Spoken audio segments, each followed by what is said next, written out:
Welcome back to the Bianconeri Zone Live. Welcome back to the Bianconeri Zone post-match for the post-match game for Spezia. Juventus, finally a victory for the good guys at home, or not home, on the road. The way I would describe it as is in the relegation battle of the century, Juventus beat off a less than impressive Spezia side by a score of 2-3 in a high school stadium, finally securing their first 3-point win of the Serie A season. With me today are my boys. Actually, the first time we're doing all three of us together, Julian Ginotti and Alejandro Fancello. How are you all doing today? I'm great. Doing well? Alejandro, can you hear me, sir? Let me see. Actually, let me adjust this for 1 second. I think he cannot hear. Alejandro, can you hear me now? Can you hear me? I can hear you. Okay. Okay, can you hear both of us when we talk? Yeah. Wait, set up. Okay. Do you need my mic on the Skype, or do you need my mic off on Skype to hear? I can hear Julian. You can't hear him? Oh, no. No. Okay, well, we need to figure out a way to do this. What we'll do is I'll leave the mic on there. When Julia says something, I'll transmit that over to you. But I'll go from each of you a little bit on and off, back and forth, and that's just probably the best way to do it until we get this situation figured out in the long term. I appreciate everybody for tuning in here in the Bianconeri Zone with us today to talk about the match that was between Juventus and Spezia, the struggle that it was. Okay. There's some good things, whole lot of bad, Continue to. I'll be back 1 sec. Okay, sounds good. Well, Julie and I will go ahead and kick this thing off. There are a lot of notes that I had and comments that I wanted to say. Basically, for what I would say is, it was a controversial match. There were it was a highs and lows when it came to me personally, mainly because the way I felt when it came to the season that was for Juventus and what it could mean for Juventus' season if it continued to play out like what we were witnessing today during the match. Julian, what did you see from the game today, and what were your thoughts on it?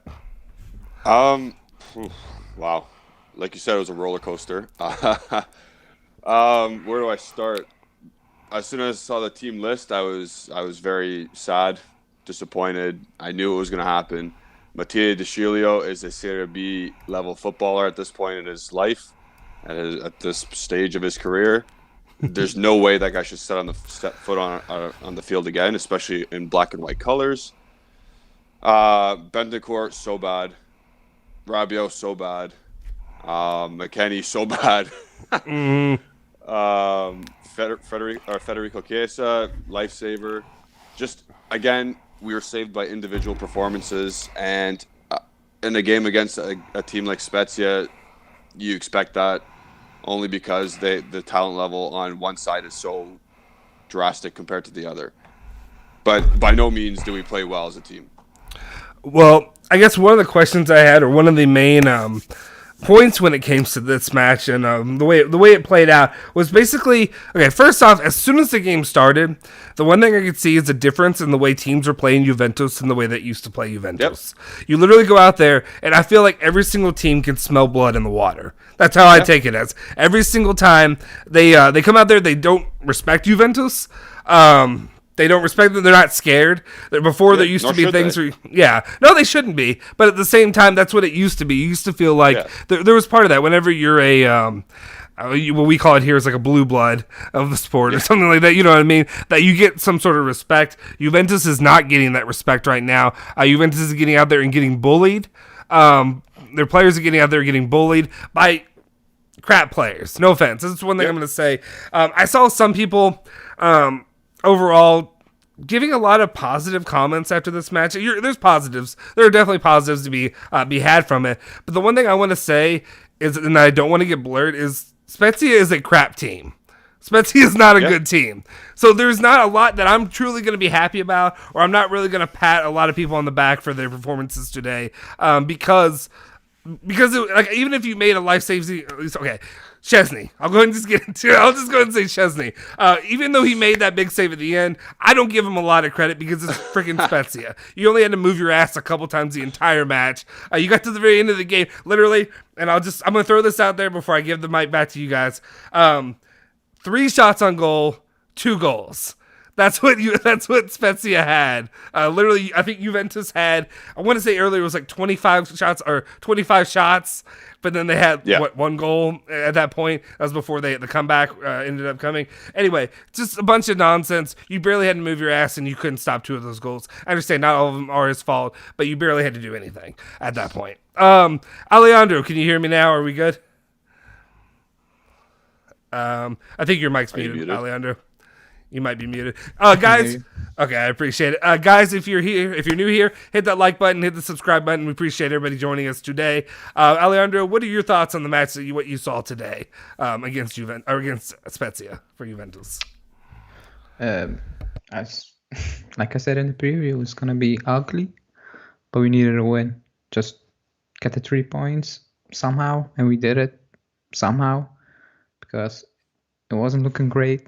I mean, if Locatelli didn't make that save, it would be 3-1 and the game will be done and dusted, because up to that point, we were nowhere in the second half. I mean, we could see the goal again. You said Chesney. I will say also Bonucci, because he's backing down once again. He does that too often, basically. He gives attackers too much space when he's defending with his back to goal. So I will say it's the mistake of both. But even after that goal, you can feel the team was doubting themselves. We were losing possession a lot. McKennie, even Locatelli was not really in the game, I thought. And then Chiesa, I mean, if you look at the replay, he didn't lose the ball. The ball was just a misplaced pass once again, and he was basically looking, and nobody was running towards that player, basically. So he took it upon himself to basically create something out of nothing, basically, because there was not even a chance. So, but yeah, then the Lake scored. But then again, I mean, like I said in the preview, we just needed a win, because I knew it was going to be ugly, because the confidence of this team is basically on the floor. It showed, and then they showed that they can overcome it. But then again, the moment we go up, the last 15 minutes, it's not normal to basically defend like that against Spezia. With all due respect, they're going down. They're a bad team. I mean, they're not good. But we were defending to basically to save our lives once again, and that's not okay. Well, and it's one of the biggest things that bothers me is he had an early chance by Keane, I think, in like the 7th minute, and then he finally does score in the 28th. But then I knew it, and I was watching, and I was like, wait, when's it going to happen? And it was like immediate. As soon as that happened, they scored the goal, and then they just got comfortable. And they just sat back, trying to park the bus or try to play more defensive style. But then, like, I don't know, like, how long? Let's see. When did they equalize? What, in the 33rd? So it was just a moment later. Something like that. Yeah, something like that. It only took a couple moments compared to the usual before they ended up giving up that goal to the 19th straight Serie A match for Juventus and conceding a goal. Up there with, I think you tweeted it out earlier. Basically, I think the last time they had that many was in 2010. I want to say something like that. Yeah. So that bodes well for the season that we have ahead of us as Juventus fans. One of my first questions I have, and I'm going by my notes I take during the match. It's the things that I go off of, things that I notice, things that bother me. Early on was honestly just the lineup. And I understand it's Spezia, and you should treat Spezia, but you haven't treated any of the 4 matches before you as you should have treated them. So you should be more in line to be able to be more comfortable going this match, resting some guys if you need to. Obviously, there's certain guys that are injured, Chiellini if you have, whoever, yada yada yada. But then what bothers me, though, is that you had sit guys like Locatelli, Alexandro, who's been playing great the last couple matches early on. For guys, DeCilio. For guys like DeCilio, who should not be playing, who should not be starting for Juventus. That's one of the things that frustrated me from the beginning, was literally having these guys out there. But I'm like, dude, did anybody fucking watch the last couple games where like did anybody watch any of it where do they know that we only have 2 points? And that's one of the things that frustrated me. To me, it's like, go out there, hit it hard, try to get a couple goals, then you can pull guys. I just didn't believe, and I'm starting the lineup that Allegri started. He played it like the normal Juventus should have played it. When I'm saying that last, the 7-year streak that we had, he was playing it like it was that Juventus, and that's why you could play those guys instead, not playing like, I need a W, we need those 3 points. I am happy that he reacted at halftime to take off DeScilio and Bentancur. I am happy that he actually reacted to that, because that changed the game as well. At the same time, 2017 Alexandro comes in, and our best midfielder comes in. So that's a good thing, at least. Yeah, that is true. I think. Okay, so there was a point you said. Crap, I had it written down here somewhere. Oh, never mind. Sorry, ignore that whole statement. There's something I wanted to say. I'm gonna save that for later. Not gonna say it now. Are you still not able to hear Julian? Is that correct, Alejandro? Are you? Can you hear me? No, I can hear him. Oh, you can hear Julian now. Okay. Put the stream on. So I have a. Oh, okay. So you just a few. Yeah, I have 2. So I have one with Justin. I have one with Julian. Okay, that works out well. That's a good. That's a good way to figure it out. Okay. With a bit of a delay. Yeah. A couple of my issues. Does Rabiot know how to take a fucking shot without skying it? Does he even know? I've been one of those guys who has taken up for Rabiot a lot lately, because they always say that he gets his act together by the end of the season. Rabiot pissed me off. Say what? Alejandro, go ahead. He does not know how to take a shot. I think Allegri said that once again in his post game. He's very insecure, basically. He doesn't know how to do that, and sometimes he doesn't want to do that. It's very clear he doesn't want to. He doesn't want to take the shot. Mm-hmm. Well, and that's what's frustrating to me is you see guys like him out there that look like they've never played before in their lives, or they've never taken a shot on goal before, and then every single time, without fail, I feel like Juventus finds a way to make the opposing goalkeeper look like Buffon in his prime. Like every single time. It's just by the statistics that I have. Like, you literally look at it, Juventus had 26 total shots. 9 of those shots were blocked. Let's see, 8 were shot off target. Spezia only had 10 total shots, but they were 10 total shots that a lot of those came late. Because it was only, like I said, by the time they had their second goal in the 49th minute, something like that. I don't know why I got the exact moment. They had 3 shots. They had 3 freaking shots taken on goal. And that's just what's frustrating to me, is that every single time I feel like Szczesny... Okay, here's my question. This is what I'm getting to. And I know some people are giving Szczesny a lot of credit for the end. Great, good job. What's our stance on Szczesny right now? To me, he looks about as inept as I've ever seen him. Playing for Juventus, he made one good save. You finally did your job at the end of the match. Is it time for Perin? All right, should I go first or Alejandro? I'll go first. Yeah, you go first, and then I'll let Alejandro, after he's done, you go. Okay. He should still start. That's the bottom line right now. He's had some match saving points at this point. Now two games in a row he's saved us points. I know the goals today are kind of ugly, but they were both deflected. And I know the second goal was beaten at near post, and he should have done better. But Perin, I don't know. There's a reason why he's not starting at this point. Alejandro.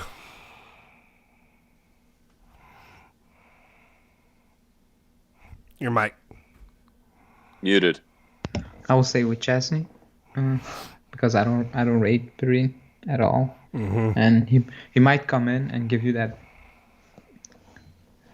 He might come in and give you that basically bounce back feeling for a few games, but I don't think Perin is a goalkeeper for a top team. He showed that when he joined, because remember he was playing some games at the start and he was doing the same things, kicking the ball away. I remember was it against Sampdoria? I don't know.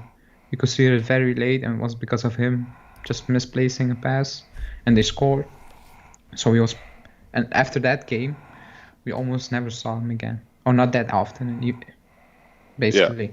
So, but I'm not saying that Chesney's playing great or that Chesney is is very good at the moment. I think Usman. It's in his Usman head. has a good at the moment because he's Usman has a good comment. 2.5 games, he's doing great things and good things, but today again, it wasn't great. It wasn't. Yeah. Like wow, he saved one, or basically two. Okay, good saves, but the first one, I don't know if it was deflected. I think so a bit, but the second one, he needs to stop that. He needs to save that, or at least be very close to it. He was not even close to the ball, and that's very worrying at the moment. Yeah. But if you bench him, and you get the breeding that I expect we will get, you have a bigger issue than you have two goalkeepers who are not up to the level. So I will say with Chesney. You were about to say something, Julian. Did you want to get that? You said about Usman? No, yeah, Usman's point, Tech is the least worst option, and that's absolutely correct. Yeah. Which is sad. I mean, that is not that it's sad, but it's sad that that's what we're stuck with right now at this point. I would say he says that Abtine says Tech played great, and then Haneen said Tech has been playing great the last two matches, man. I cannot agree with you guys at all. There's no point in me that agrees with that. You cannot tell me a player, he's playing fucking Spezia. What do you want me to say over here? Like, it's not going against Milan. It's not going against Inter. Okay, yeah, they played Milan last time. But I'm just saying, this is a Spezia match. You gotta, your standards have to be a little bit higher than a relegation team that more than likely may not still be in Serie A next year. Like, I just feel like you have to give me a little bit more than that, or expect a little bit more than that when it comes to our goalkeeper, when we had freaking Buffon before him. Does that make, I mean... Yeah, I think two things can be true at this point. I think, yes, he saved us points. Yes, he's made some key saves in the last two games, but he hasn't been great. So, like, Haneen's saying he's been great the last two matches, but he hasn't been great, but he has saved us points. Yeah. I think two things can be true in this situation. Yeah, that's true. That's fair. Yeah, I mean, I guess, technically he did save us points. Yeah. That doesn't mean you played great. It just means you saved us the points. It's like if a Jesse Lingard scores a goal in the 90th minute to win the game. Did he play great? No, he scored a goal. And he won them points. Right. You know, it's almost the same thing. Yeah, no, that's fair. That's a fair point. It's just, it's just to me, I feel like our standards. I know it's frustrating. It's frustrating for fans to see this right now. Well, it's just our standards have to be higher. It's Juventus. It's not like you can't be comfortable with he made a last minute save against Spezia. Like, you know what I'm saying? I don't know. To me, you gave up 2 goals against Spezia. Regardless. Yeah. Ryan Saliba said Donnarumma and Sirigu would have been great. Honestly, yes. I feel like Sirigu would have been better. Would have been a better option. I don't know why they didn't go after him. It seems like Juventus didn't have any interest. Is that correct, Alejandro? No, he didn't want to come. He wanted to be a starter. So, I mean, he's not a starter. That makes sense. Yeah. I don't know, 38 or 36 years old. But I see another comment from... I don't know, Alpine, I think. What does he have to do to be great? Just be Chesney. Just be what you used to be. He doesn't need to be Donnarumma. Nobody said that, basically. And also, I saw another comment saying missing out on Donnarumma. We don't have money. It's very easy. We don't... Yeah. Chesney earns almost 7 million euros a year. You can't have Donnarumma on the bench or Chesney on the bench on 7 million like PSG is doing now with Navas and Donnarumma. We don't have that money. So keep saying we needed Donnarumma. Well, yeah, it was a big opportunity to get Donnarumma on a free, but we didn't have the money, so we need to move on. Because maybe indirectly, but I think it's affecting basically Chesney's mind. I really do. That is playing a part. So the media brings it up all the time. all that talk. Because I remember even during the Euros, he needed to basically in pre-games needed to come out and say no, I'm staying and all those things. So I don't think that helped him a lot, to be honest. No, but I mean, my argument though would say is if you're a goalkeeper of whatever level he believes he is, of Juventus, of whatever, that's part of your job. Like, deal with it, deal with the pressure, get over it for the most part. But I understand what you're saying. It didn't help his confidence at all. I think when he dealt with the pressure very good in the last few years because he had Buffon behind him. I remember even when he was playing, people were saying play Buffon, and he was playing at a basically at one stage at an elite level. He was playing amazingly with Buffon on the bench. I remember people saying play Buffon and all those things. So he can do that, but at the moment, he's nowhere near it. I mean, I'm still saying play Buffon, so that's fair. No, I mean, it's fair. It's part of the territory. It comes with it whenever you play for a team like this. And I know it doesn't help when it seems like almost all of the fans are raising their pitchforks to get you out of town for the next hot young thing that's out there. Jockey Bro brings up a point saying there's a lot worse players than Tech that were on the pitch today. Yeah, McKinney was bad. I think I may need to change some of my ratings. Because I think I was just doing really bad. Yeah, I think I should have dropped that a little bit. I was just trying to get it done as quickly as possible. Anyway, but he did improve in the last 10 to 15 minutes. He was keeping hold of the ball much better. But in the first half, that was shocking.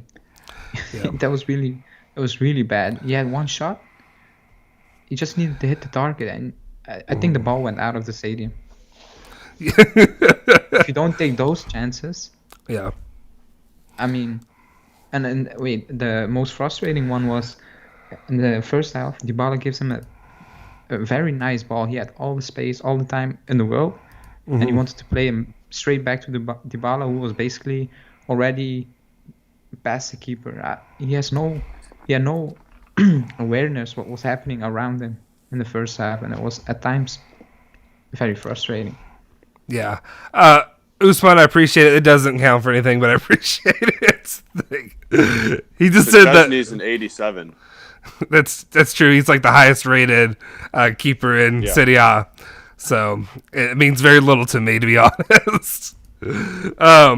And I know there's a lot of people saying goalkeeper is not the problem at all today. I mean, no, there's a lot of problems. I understand that, but the reason that I lost it was because you had such few. You basically could sit back and relax for most of the game, but you still gave up goals. Is the reason that I'm frustrated. Asking any goalkeeper to be Buffon, the greatest goalkeeper of all time, is a big ask. Yeah, I know, but that doesn't mean we need to lower our standards for what we have. It's my only problem. And then also Usman said, stop being reasonable, Alejandro. We will keep rashly demanding for Donnarumma until he arrives. Uncle will deliver him to us on a silver plate. Yeah. I will not listen to it either way. So let me remind you guys, I appreciate you guys for hanging out with us today. Hit that like button, hit the subscribe button if you haven't done it already. We're continuing to grow the community that we have here at the Bianconeri Zone, and we appreciate you for being on the ride with us as we do this. A couple more comments before we really open it up more to the chat, but I do want to get through some of the main talking points when it came to what we saw here during the match. Can you give me any? Well, we already kind of talked on it, but I was just about to go back to like what to me the thing that frustrates me, and it's when I say this, I also I argue for my.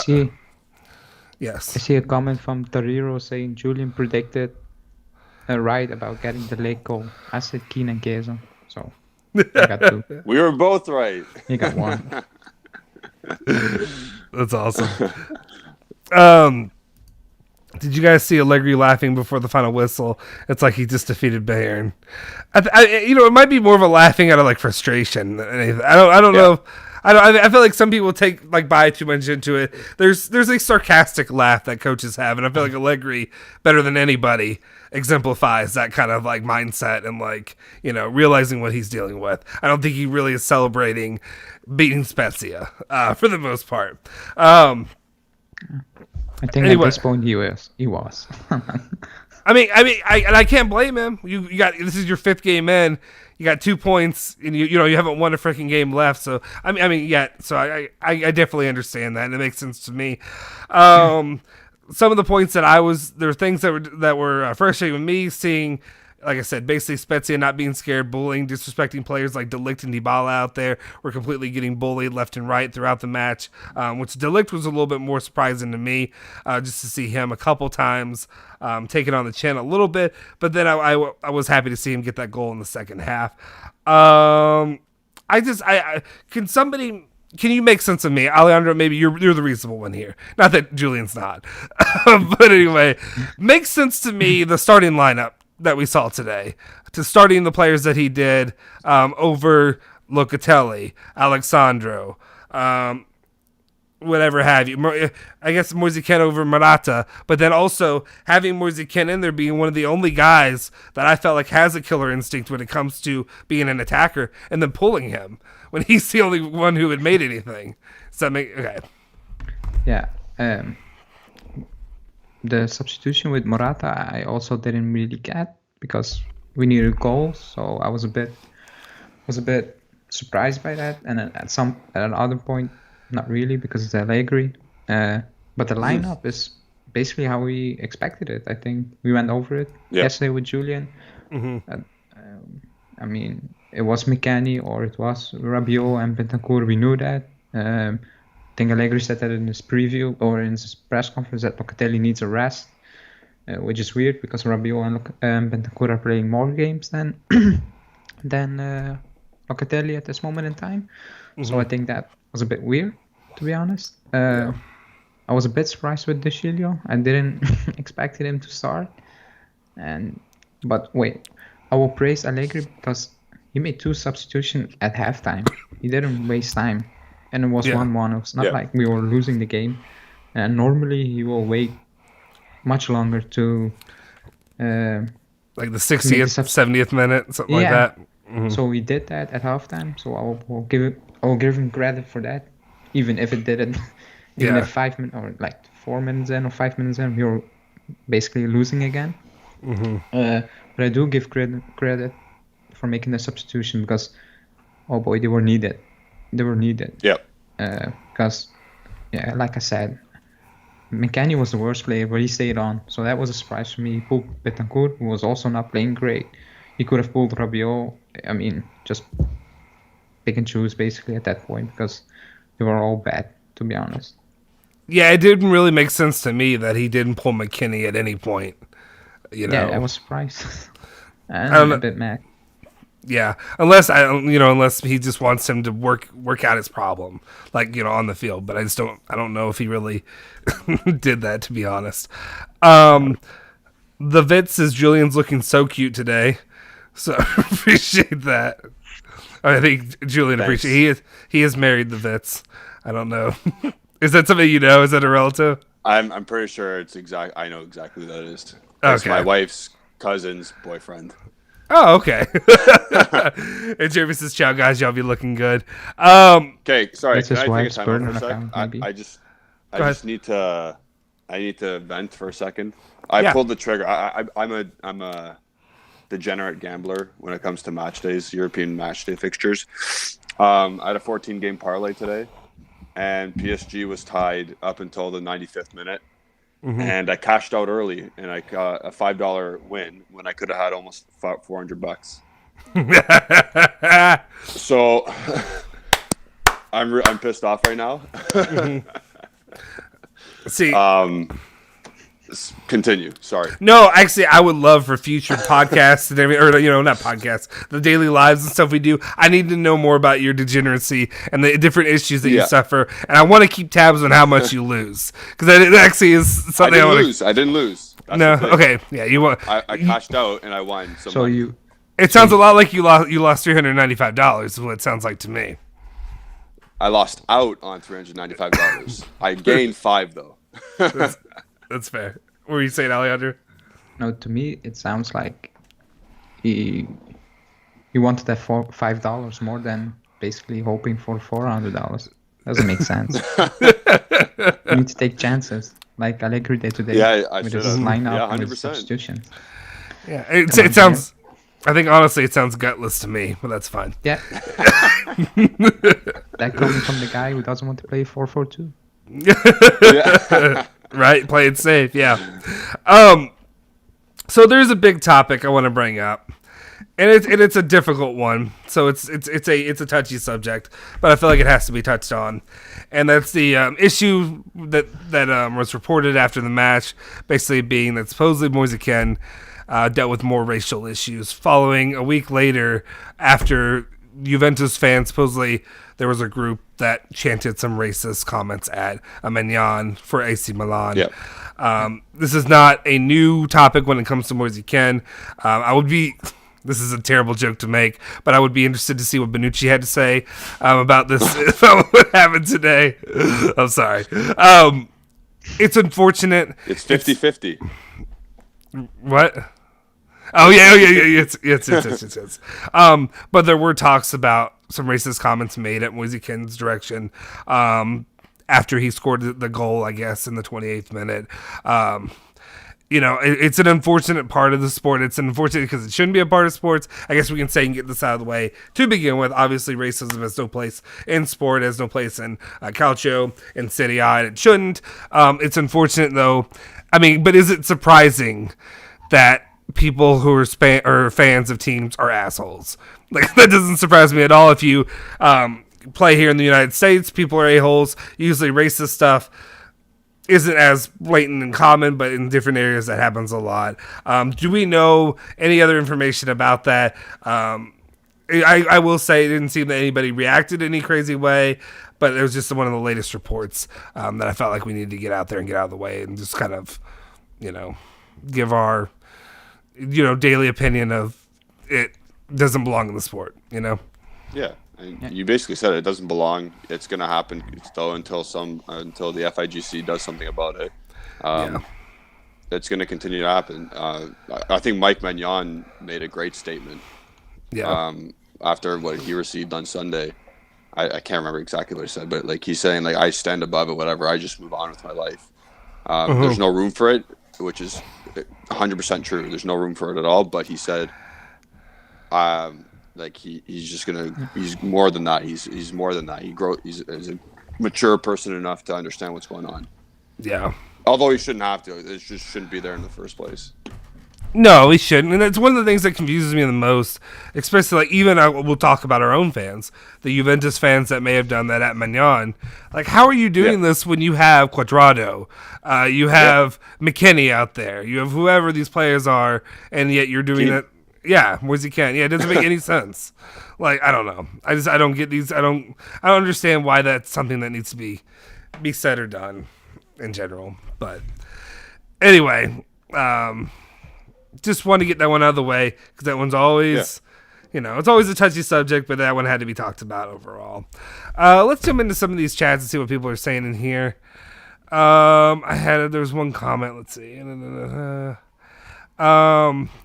Smiley face says, why do you bench your best players and playing like you're ranked first? Allegri still makes the same stupid mistakes.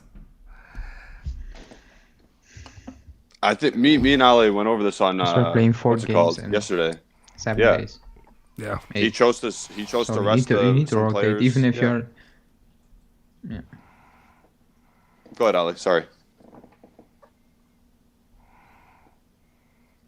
Go ahead, Alexander. No, I was saying you need to rotate even if you're in a bad situation like we are, because look now, Chiesa played, but he got pulled off again, and maybe he's not available for Sampdoria and he's not available for even worse Chelsea. So you need to rotate even in the bad situation we are in now. You have a squad, even if you don't really rate that squad, but you need to use them because you can play now with the same 11, but at some point those players need to come in and do a proper job or a decent job. So I don't think he had that much of a choice. And also you said it, just play your starting 11 and basically win the game and then make the substitutions. That's not happening at the moment. Even with the starting 11, we cannot close out games. We saw that. So he made a Yep. decision, which I agree on some some points. Like I didn't agree with De Chilio, but I did agree with even McKennie, even if I don't rate him, but I understand why he played McKennie or a Ramsey if he would have started. Because you're Yeah. gonna need them along the road. Yeah, no, that's fair. I think Toriro asked, do you think our midfield problem is spreading through the whole team? I'm worried if we don't make a big recruitment next summer or January, then it'll be hard to fix everything. The midfield cancer is spreading to other parts of the club or squad. No, it's not. It's Yeah. not to the other parts of the club No. because our attack has been fine. I think they're just Scoring not good goals. enough. It's not Yeah. spreading. They're just not good enough. I guess the only thing I could see is maybe Toriro by saying that maybe he's trying to ask more. Is like the deficiencies by the midfield Yeah. causing the other areas of the team? Obviously, it is to suffer when it comes to the attack. You have when you don't have as many creative guys out there, but also like in the defense and areas like that where they're picking up slack for these guys that are inept, and then it's wearing on them. I guess maybe that's what he's asking overall. Yeah, I understand the question, but we need like 3-4 new midfielders because if you're real, McKennie's not good enough. Ramsey's always injured. Bentancur is one game maybe good, and the other games he's awful. As Gattuso said, sometimes maybe good, sometimes maybe shit. Sometimes shit. So we need more than one midfielder, and that's not gonna happen in the January transfer window nor in the summer. Well, let me ask you while you're here, Alejandro, because I get a lot of time talking with Julian, and we mentioned it before. I think Ryan also brings it up in the chat. What do you think about bringing Rovella in as one of the additional guys? How do you view Rovella as a midfielder? Do you think he's Juventus quality yet? Do you think he could be? Do you think he? I mean, when you look at all the deficits that Juventus has, could he be a piece to that puzzle? You ask me? Yeah, you. Mm-hmm. Not in January, because he needs to come in and he needs to basically adapt to the team once again, a team that's struggling, and I think will struggle during the entire season. So I don't think that will help us, and most importantly, it won't help Rovella develop. So I think he just needs to stay on loan at Genoa, and we just need to write it out how it is now. Or, like I think I said in the preview show with Julian, if an offer comes in for McKennie, which at some degree I do expect, even if it's a loan offer with a buy option in the summer, I don't care. You need to think about taking that money. Yeah. And going to basically Monaco and see if they want to talk about Tchouaméni or even Aouar, who is free. He had a bad season, but I don't think his talent is gone in one season. And then you can just play he's been good this year. Defensive midfielder, basically to the end of the season. But bringing Rovella back in January is a no for me. Yeah. And I see people saying he's better than what we have. That might be true. Mm-hmm. But coming in, it's not Genoa. If you're in the 6th place with, let's say, 7 points behind, the expectations are top 4. It's pressure every game. Even in the Champions League, it's pressure. At Genoa, it's not really pressure.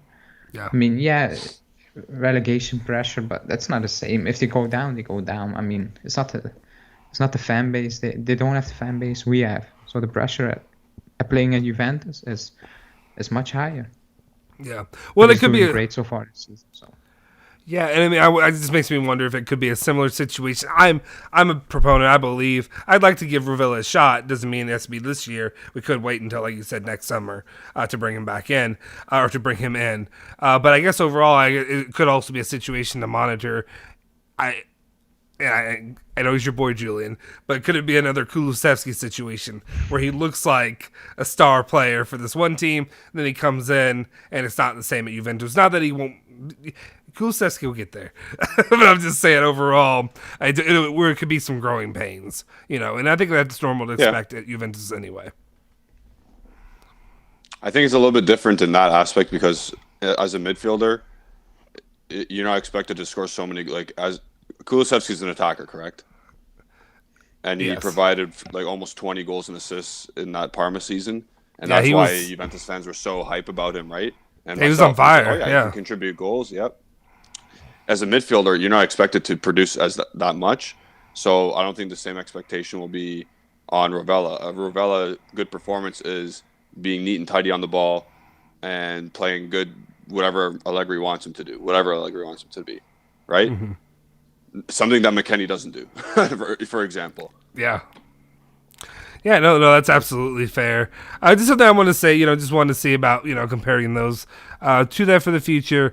Mohammed asked a question. Have you guys heard anything about Juve interested in Saka, who plays for Arsenal?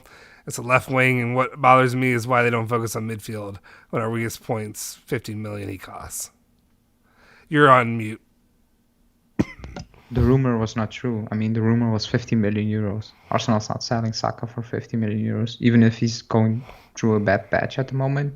Mm-hmm. I think he hasn't scored a goal since March or something like that.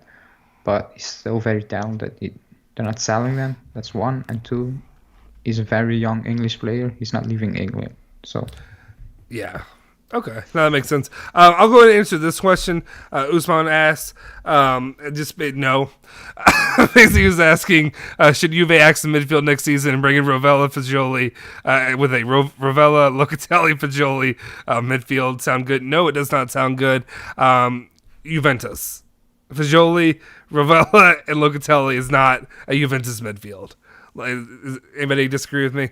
Or it's not a quality level, yeah. Not now. Fagioli had one good game for Cremonese. Yep. Relax. Usman, my guy. Relax. Yeah. Torino says racism should never be there like our Juve midfield. Which is fair. Yeah. It's yeah. Very good comment. Exactly. A lot of people commenting saying, Serie A has been woeful in punishing teams and fans for being racist. They did a monkey PR campaign during Lukaku's first season and thought it was helpful. The FIGC is out of touch. So yeah, I mean, there's a lot of deep-seated issues like that going on. Smiley face, I strongly disagree with this. When you say Keane just likes attention like Balotelli, I think that, to me, I just feel like that seems inappropriate overall. Hey, time out. Going back to Balotelli, you see what he did yesterday? His 2 goals? To his old... Back with the national team. Bring him back. I said bring him back. Then we can bring him into Juve next year, and we'll be good to go. Yeah. And then we're back to winning the Scudetto. Life will be better overall. Yes, Ale, we're talking about Balotelli back. Yes. I'm just watching him. I think he's got you on a delay. He is you on a delay, but he doesn't mean. Roberto saying McKinney is barely better than Bentancur. That's fine overall. I mean, yeah, but they're. I don't know. Yeah, actually, I don't know. I don't know if I do agree with that. I think they're both not great. Hey, guys, if you're here, please hit that like button, hit the subscribe button if you're new here. If you can get us up to at least 35 likes, that'd be nice. I think that'd be real chill. Yeah. Overall, basically just there are a couple more points. Let me bring up a couple more. What I would say, anything that you want to talk about, what you saw from the match, what you liked, what you disliked, feel free to bring that up right now as well. Julian, if you, because I have... So we play 4-4-2, right? I'm just gonna. Oh my god, I need to get this off my chest. Yeah. Okay. We have 2 ball playing center backs we had today, correct? Like they're good with the ball, Delit and Bonucci. Yeah. Yeah. Okay. Oof. Why is Alexandro bombing his ass to the touchline, being in line with the center backs? There's no reason for that. Mm-hmm. Did you see what? You see what Danilo does when the goalie has the ball or the center backs have the ball? He doesn't stand on the touchline. He comes in and offers an option in the middle. Yeah. Yeah. So if we have a 4-4-2, why the F are our fullbacks lining up beside in line with our center backs trying to receive a pass? They need to be higher up the field. That's it. And then our midfielders can come into the middle. The left midfield or right midfield can come into the middle for passing lanes. That's the only way that works. Yeah. In a 4-4-2. Otherwise, there's just no passing lanes. It's Bonucci up to Morata or Keane and hopefully knocks the ball down. Actually, you bring up the 4-4-2 and your frustrations there with the 4-4-2 and just the way it was played today as well. Brings up something I want to bring up. A bunch of people were like messaging me or they've messaged, on here, on the channel, you, me, whoever, asking about different formations. Be like, what do you think about this? What do you think about that? Here's my honest thoughts. When I say I don't give a shit, what I mean is at some point it's on the player's performance, not about the formation. Like at some point I'm like, I don't think it's the formation at this point. I'm pretty sure it's just that these guys are not playing worth a damn right now. And that's what it is. They're just not putting the effort in. And like, it doesn't matter what formation you put them in, but if Rabiot is skying every chance he gets at a shot, and if you have McKinney out there who looks like he's freaking lost and like he's got dementia out there, it's not gonna work. Like it's not gonna work. So that's my main frustration when it comes to this is just at this point I don't want to say I don't care about the formation, but it's just, to me, it's about the players and the effort they're giving more than the formation. And then also one other comment I wanted to make is how nice was it to have 2 free kicks taken that wasn't directly into a wall for the first time in, I don't know how long? 3 years. Yeah, in 3 years. Yeah, I was shocked. I sat there and I was like, okay, this is a waste of possession, whatever. And both times, I mean, obviously, when he should have aimed it a little bit left or whatever instead of directly at the keeper. But I'll take that over directly into the wall. So yeah, I was gonna say the ball of free kick. If he put it anywhere but where he put it, it's a goal. Yeah, the power and the weight of his the shot, perfect. Just put it left or put it right, and it was a goal. It was just refreshing overall to see that. Yeah, for sure. Ryan's asking, the only question is why midfield cannot help the defense to call for the ball. What does he mean by that? Is he responding to your statement about Danilo, or not Danilo, Alexandro? I mean, when he's coming, is that why the midfield? Well, the thing is, if Alexandro is higher up the pitch, then the midfield can come collect the ball. Yeah. If I'm a midfielder, I'm not gonna crowd this. Like, you should be 8 to 10 yards apart all around the field. That's correct spacing. That's what I've been taught. That's what I learned, and that makes the most sense. Mm-hmm. But again, I just see Alexandro busting his ass just to be in line with De Ligt, and you're making a square pass in your own third. So that's just crazy in my opinion. Yeah. Let's see. Here's a couple more. I want to go back because I missed some of these earlier. Davide said Spezia did have some nice goals. Credit when it's due to them. They're both deflected, but the run of play it was fine. Like, yeah, they went left and cut into the right foot in the shot. Yeah, like, good for them. Yeah. Jeremy's asking, guys, what do you suggest be fixed for this Juventus to get better at this point? I mean, there's a lot, but let them score less goals. Let other teams score less goals. I don't know what else to say. There's a lot. I mean, we could go harp on the same crap we do every day in and day out on this channel about the midfield, not being creative enough, not doing whatever. Also, just when it comes to, I don't know if it's just like our. And help me out here with this, guys. When it comes to our attack, when it comes to guys actually taking shots on goal, are they just taking really poorly placed shots? Or is it just like, does every goalkeeper play up to Juventus? Does that make sense? Because every single time for the last 2 years, at least 2.5 years, I feel like every goalkeeper comes out and thinks that they are Buffon. But whenever Juventus plays, does that make sense at all? And I'm being a little bit dramatic when I make that statement. But I don't know if it's just continued bad shots taken, even if they are on target, they're just directly to the keeper. Today there's a lot of shots at the goalie. There was one where the goalie actually made a great save on Dybala in the second half, where it was going goalie's top right, Dybala's top left, and he made a diving save. The other ones were pretty much straight at him for the most part. But yeah, you're right. Goalies do tend to perform better when they play against us. Is that because we have we take a lot of shots? Is that because we pepper it right down the middle and he makes the fantastic save? I don't know. But it's tough because we do score. We do like. Listen, I'm gonna be say this again. We have scored plenty of goals so far this year. If you think about it, and losing Ronaldo has nothing to do with why we're in the position where we are. I saw something like that. No, we're losing, or we lost a bunch of points due to individual mistakes and poor defending. Today, same thing. Yeah. I'll let Navis go because I think he made a little snarky face when I said that. Can you hear? I know it's on a slight delay, so. Can you? Okay. Did you have something you wanted to comment on that? No, I think Julian said what he needs to say. Today we had a lot of shots, but I don't think they were good shots, to be honest. Many of them were straight on the keeper. So I think the problem is just patterns of play and players' confidence. Because if you look at Bentancur, McKennie, Rabiot, Kulusevski, they're all scared to basically take a pass or make a pass, even make a simple pass at this point. So I think that's the biggest issue, and not taking shots or something like that.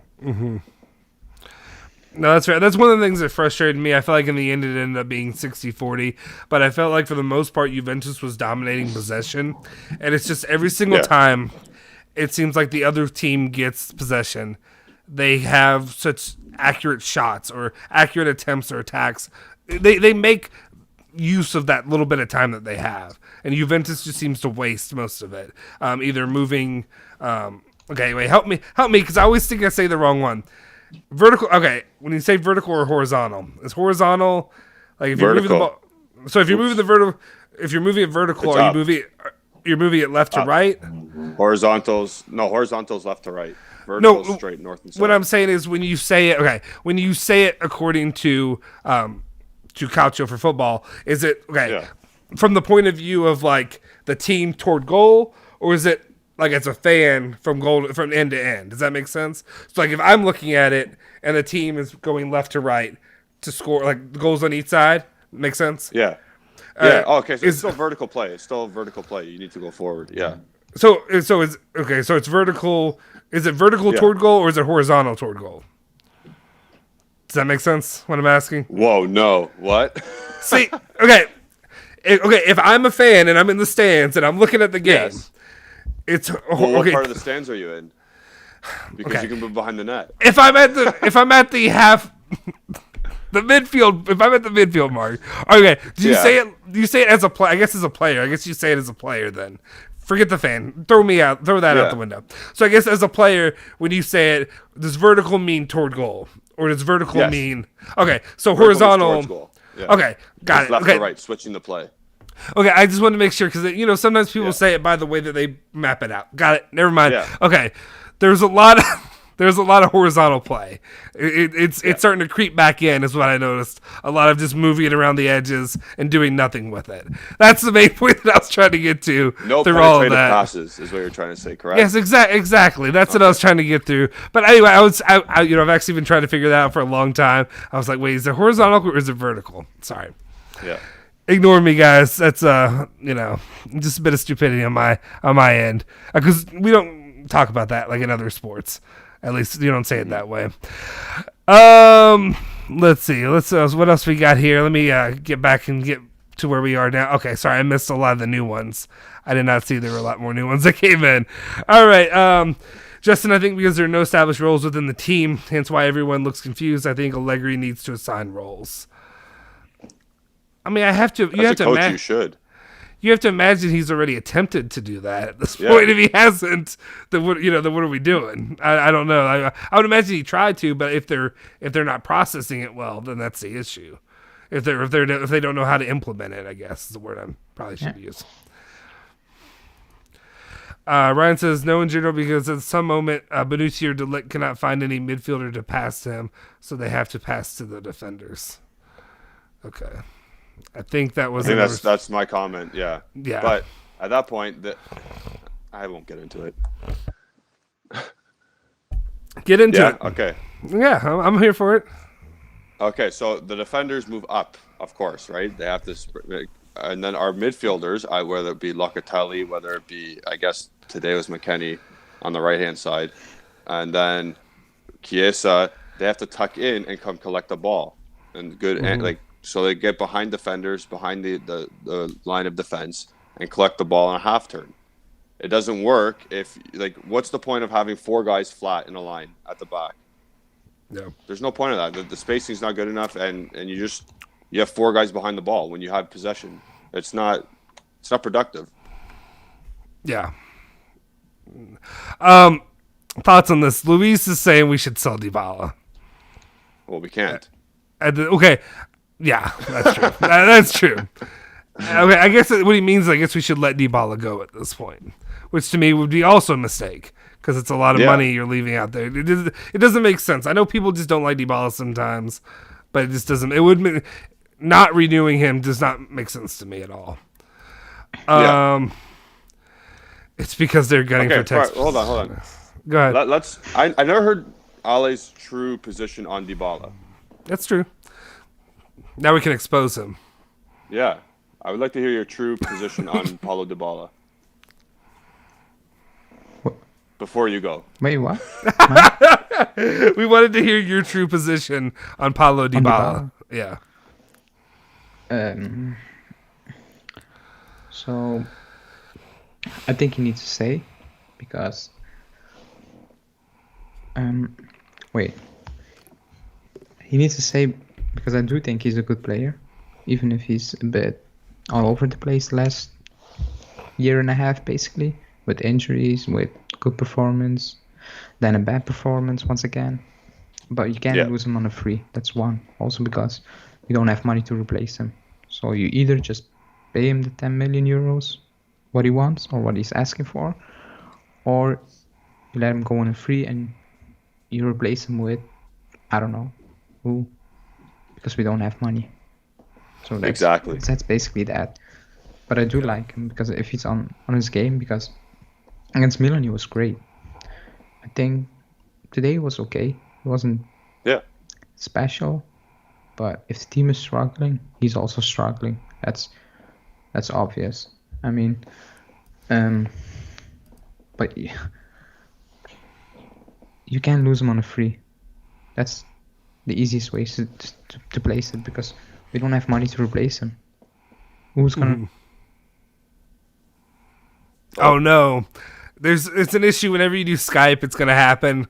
If you watched the one that we did with Giuseppe. Yeah, Giuseppe. Sorry, no, I heard that noise and I was like, "What's going on?" We may have lost. Well, I don't hear the noise. Yeah, sorry, I heard it. It sounded like when they're trying to make a call. Oh wait, he's back. I think, right? No, maybe not. Are we back? Your thing's frozen, but you're back at least for now. Let's see. Well, we can at least we're about to wrap this up anyway in just a sec. I thought it was funny. Anas said let Alejandro speak, so I guess we were overrunning Alejandro or something for a little bit there. So I apologize. We'll try not to dominate it too much in the future when we do these 3-man ones. Alejandro, did you want to finish the statement you were giving? If you're there, he said finish without me. Oh, is it finished? Okay. Well, we'll just leave him. We'll leave him frozen there for a second anyway. Anna spoke, and Skype took him away. And he said no. Yeah. Raffle says they wanted to sell Dybala since 2017, 2018. Well, that's fair, my guy. I don't know. Personally, I just don't. I don't fully agree with it. When he's clicking, I feel like he's a solid player. And now he's out. Okay. Let's see if I can switch it to the 2-man. There we go. Oh, that's not the one that I wanted to do. Let's turn that one off because that was what I was supposed to do. I'm Jason Hentz, everyone. How's it going? We were supposed to do that. My guy got sick. Let's see if I can remove that. Where are they? There we go. I can leave mine up though because that's mine. Yeah, if you want to follow me. Yeah, that's cool. If you want, If you want to follow me on Twitter, it's at Justin Sofer, guys. We appreciate it. If you're still here, please hit that like button, hit the subscribe button to the channel. That one threw me off there for a second. But anyway, we appreciate you guys for joining us. Yeah, Anas got him kicked. Basically, he's done now. Or Honest, is it Honest? Yeah. Honest, maybe.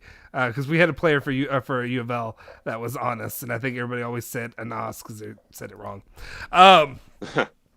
Anyway, so hopefully it's something to build off of. Let's go and let's just review the last little bit of what we have really here when it comes to the game. I want to pull this up. Some of the stats that really stuck up to me is, I mean, the sad part is like, seriously, if you look at like what they were able to create and finish on overall, they had 10 total shots for 2 goals, and Juventus had 26. Juventus dominated ball possession, had 15 corners. Spezia only had 5. Let's see. They did win on 2 yellow cards, though. They did have 2 yellow cards, so we'll give them that. There was just a lot. Like, this game was more lopsided than. I mean, it wasn't more lopsided. I guess the score is all that matters. But overall, when it comes to the play, that's what's most frustrating is that we're over here eking out a win, I guess, against Spezia. Yeah. You know, when you look at that it was squeaky bum time. Yep. Exactly. Exactly. Yes, Alejandro says I kicked him out. We're done with him. This is my show, damn it. And I don't need Alejandro coming in here and telling me what to do when it comes to this. Let's wrap up and look at the standings currently as it stands. First place is Inter with 13 points, tied with Milan, also for 13 points. I got Napoli is now in third place with 12, Atalanta at 10, Roma and Fiorentina both are at 9 and 5th and 6th. You got Bologna secure in the 7th place with 8, Lazio 7, Udinese 7. We're getting to us. We'll be there in a second. You got Torino at 6, Empoli also at 6, then Sampdoria, who we will be playing this Sunday, your dad's team. We'll see if we can get your dad to come talk a little bit. I don't know if he'd be available before then. That'd be some fun. And then finally we get to Juventus, finally out of relegation zone with 13th place, I guess tied for 12th with Sampdoria. I think Sampdoria may have 2 more goals. The goal differential is better than Juventus has. What do you look forward to in the Sampdoria match? What do you hope to see for Juventus besides obviously a win and 3 more points? If we're gonna rest players again, it can't be De Sciglio playing.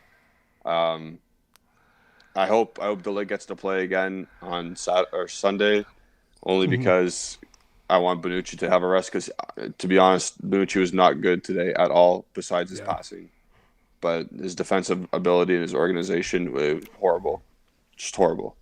So I hope he gets a rest just so he can be prepared for Chelsea. I assume Quadrado will be playing, so that's fun. And maybe even rest the ball on Saturday or Sunday. Is that a big take, hot take? But like, these players need rest. We have 7 games in 21 days. It's tough. No, yeah, it's fair, but it's just like the unfortunate thing is like I almost would say that because Sampdoria is more middle of the road kind of squad. I don't want to say lower level. They're mid-table. Yeah, mid-table team. But like these are the kind of teams you unfortunately I feel like you need to focus on and you have to beat. And that's why it's like it's almost it just sounds crazy to say, but I feel like I'd honestly be more worried about them playing for these matches than say Inter coming up or something like that. Where you feel like I don't know if that makes sense at all. But yeah.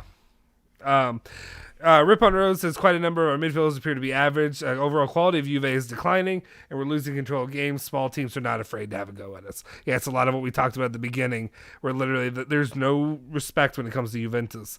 They smell blood in the water right now, is what I'd said. Yep, you're exactly right. The 22 is going off when I was, I guess, talking about the table. Says, what do you think about the table? Our chances? I know it's early, but still, I think if you continue on a good path that. I don't know exactly. I want to say that this set us on a good path, though. If we're being frank, if we're being honest of what we saw today, I wouldn't say that this really puts Juventus in a great spot to be confident going forward. But I am happy that they gutted out a win eventually. But you have to continue to win to be competitive. To at this point, it's sad to say I've lowered my standards this much, but now hopefully to make the top 4. That honestly, we'll see where we stand after Sunday because a bunch of big teams play each other, or at least I think Atalanta and Inter play each other. There's another couple. I think Milan plays somebody decent as well. So we'll see where we stand after. Obviously, it's only going to be after 6 games, and you still can't make any grand conclusions, nor you shouldn't. But it'll give you a better picture of where we are at because we have played two of the 7 sisters of the Italian calcio. So, and if we're at 8 points after 6 games, it's a lot better than having, let's say, 4 points. Yeah, I mean, 2 of them we should have. You should have had points from 2 of from or more points for both of them. Honestly, if you look at it the way they played for most of that match, should have had a tie against Napoli at least. Should have beat Milan. Yes, exactly. Ryan says we can watch Ihaderen and Adero to scout them to see what they got. Ihaderen hasn't seen the field yet. Yeah. So. not much right now. SM says, hello everyone. I believe the biggest Juventus deficiency is a lack of confidence. As soon as we win a set of games back to back, the team will excel and climb the table. What do you think? I think Sunday will be a good test for this theory. I think Sunday will be a good chance to see if they can continue to right the ship. Like you said, very good points. Basically saying for their final spot in the table, if Juventus wins and say Inter drops points to Atalanta and whatever have you, teams like that play, and that they drop some points, and if you're within 5-6 points by the end of the, of either first place or some of those top table teams, I feel more confident now going forward. Yeah. But you have to make up points now. You can't afford to drop any more points in the foreseeable future, at least until you play Inter, which is not long from now. Is that after the international break? Yeah, right after. Yeah, absolutely. Let's see.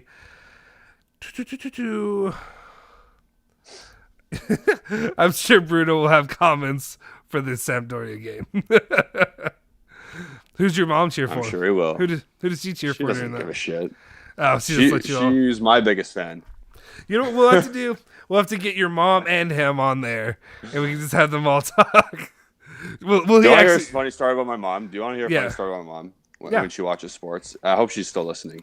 Okay, so obviously I'm Canadian, we're Canadian, and we love hockey. So we were watching. She's the kind of sports fan who's like watches, but like doesn't really. She gets the game, but she doesn't understand like what she like flashes in and out of the game. So in 2002, the Winter Olympics were playing, and Canada scored a goal in hockey, and then we all were like, "Yeah, woohoo, whatever." And then they showed the replay, and my mom said, "Again? Yes!" And she was so happy again. And I was like, "Oh my god!"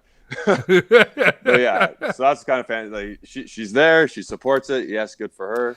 Yeah, she doesn't know what's going on though. She doesn't know who's on Sampdoria anymore. Hey, that's better than some. I say a lot of my family doesn't care about sports, and they don't try to fake it for me. So that's good. At least you have a supportive mom. She's awesome. That's what I'd say. Yeah, yes, she is. Let's see. Okay, and starting lineup for Sunday. We'll talk about that actually when we'll do the preview and all that stuff. It'll be a lot to go through right now, honestly. Just actually soak in that Juventus finally won a match in Serie A this season. Soak that in. Bond's like next game. Yeah, next game. What can we do? We'll talk about that here in the coming days. At least we'll say that. I know you got to get out of here in just a sec. Anyway, I just wanted to. Any other final thoughts from today, except for just enjoy the win, enjoy finally getting 3 points. Like I said, now we're back to 5 points, which is still sad, but not nearly as sad as it could have been if the result went how it was going for a long time there. If you guys are here, like I said, if you're new here, hit that subscribe button, hit that like button. Can we get to 40 likes while we're here? That'd be really nice. Just 40 likes, a nice, good, clean number. Appreciate all you guys' support.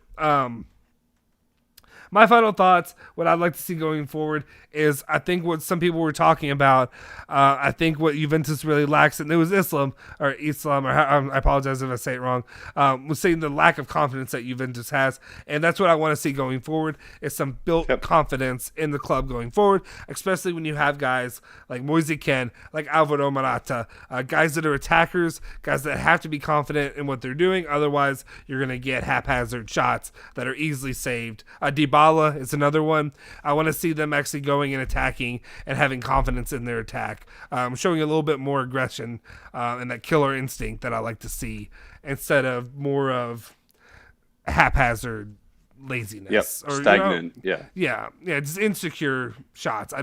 That's what worries me going forward, is that'll continue happening. But that's what I want to see. Anything else that you'd want to see going forward right now? Yeah, so last points about the game. Our goal scorers were Keane, Chiesa, Dalit, all under the age of 23 at this current moment. And this is the direction we're going into now. Be happy about that at least. And moving forward, you just got to focus one game at a time, win the game. I don't care. Again, I don't care how it is. You win the game Sunday. Just even if it's like today, just win the game again. Yeah. At this point, I don't care how they come. Yeah, no, I completely agree. Usman says if we beat Sampdoria and Chelsea, we'll be hopped on confidence. I think, honestly, if we beat Sampdoria and we can draw with Chelsea, I'll be high in confidence as well. Yeah. Like that's the only time that I'll ever take a draw for anything but a loss, to me, is if you're playing a squad that has their bleep together. The European champions. Yeah. Yeah, exactly. Let's see. Defo, I think you meant Justin, but yes. Agreed. Anyway, guys, I appreciate it. I think that'll do it for today's video. I appreciate you guys for tuning in. Make sure you tune in. I don't know if it's going to be, I guess it'll be later today. We're going to do my player ratings, get those out here for you guys. We'll go over all that. But we appreciate all you guys tuning in and joining us on the channel. Like I said, if you hit that subscribe button, hit that like button if you're new. Actually, we're at 39 likes. Just one person hit a like. Just one like. Just one like. I'm just going to keep doing this until I get that one like. Just one like. You just have to hit one like up there. I'm just gonna one like. Can I get a like? Can I get a like? Can I get a like? I'm just gonna keep doing it. No, anyway. Imagine if it's me. Is it you? Can you go ahead and hit that like? Oh, we got it. We got it either way. So I appreciate it. Okay. Thank you, guys. I appreciate it. Thanks for all you're doing. I appreciate you guys tuning in. Like I said, I'll have the ratings out later today. Make sure you hit the like button, hit the subscribe button. Make sure you follow Bianconeri Zone at Bianconeri Zone on Twitter and Instagram. Follow me at Justin Sofro, and follow my boy Julian Ginotti at Ginotti151 on Twitter as well. Forza Juve, Forza Bianconeri, guys.